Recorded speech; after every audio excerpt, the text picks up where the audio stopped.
Hey, what's up? Chris from Shown Roofing. Today we are going to find a leak on a flat roof.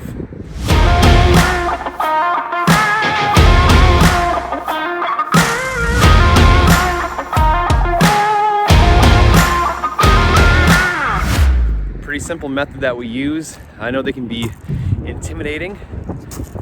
So we've pinpointed that that stink pipe there is where the water is coming in. It's going through all 3 floors of this apartment building. When you have a leak, you really gotta look around, and thank goodness it's still leaking right now.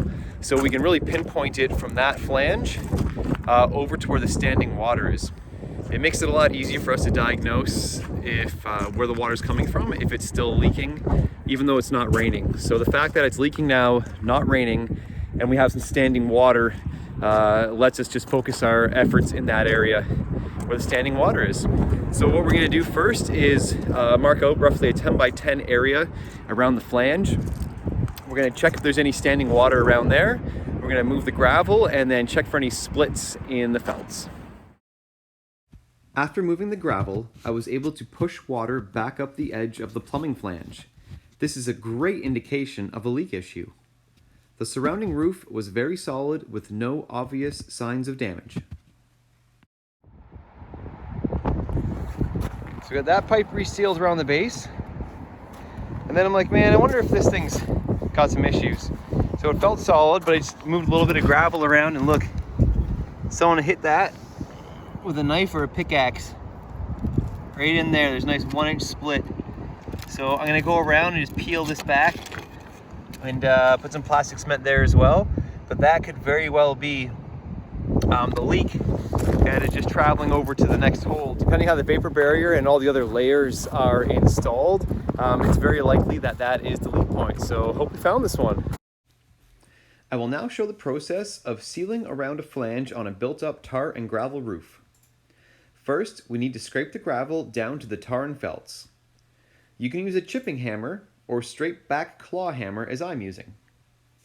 The key is to remove all the gravel roughly 2 inches around the flange so the plastic cement can bite in and seal to the roofing.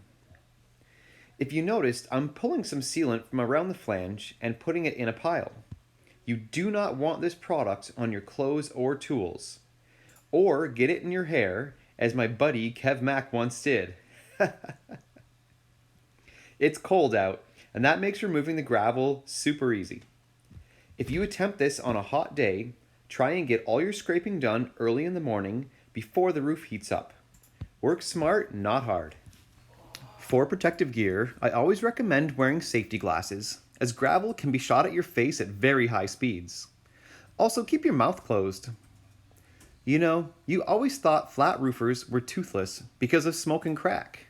But guess what? You're wrong! It's from this. I always wear knee pads because I like being an able-bodied fellow. And a pair of disposable gloves. You will get plastic cement on them, and you will throw them in the trash. After the scraping is finished, give her a blow and admire your hard work. I think I did a pretty wonderful job. It's like art. As you can see, I can scrape a perfect circle. No need to brag. All right, so on to the final step, we're gonna get the sealant on there. So the whole flange is scraped, we had it blown off, so there's no debris, no rocks in there. I love using Baycore plastic cement. It works great, it's easy to use, even when it's cold out. This is a really cold day. If I remember, I do have my toucan hood up, so I think it was chilly. And this stuff is still workable, still malleable, it's not rock hard. And as you can see, I'm just putting a whole bunch around. I do use a torch round nose trowel when I do these type of mastic repairs. And I find it works better because they're flexible, and the mason trowels have the point at the tip, which always leaves a pointed line as you're spreading everything in. So a nice rounded trowel just is easier to work with and something I've gotten used to. Really work it into the roofing, make sure it's stuck. And that all depends on how clean you get it. If you get it clean, this stuff sticks like crazy. And then I'm going a little bit higher up this flange than you normally would because it was reused when the roof was done, and there is a lot of rust marks on it. I'm just trying to make sure I'm sealing above where water's ever gonna sit on this roof. I never wanna come back here and touch this. Putting some gravel back on top has two purposes. The first one is to refill in where you scraped, so that water isn't gonna sit in a recessed pool around the flange. And the second is to give some protection to the plastic cement so it doesn't dry out.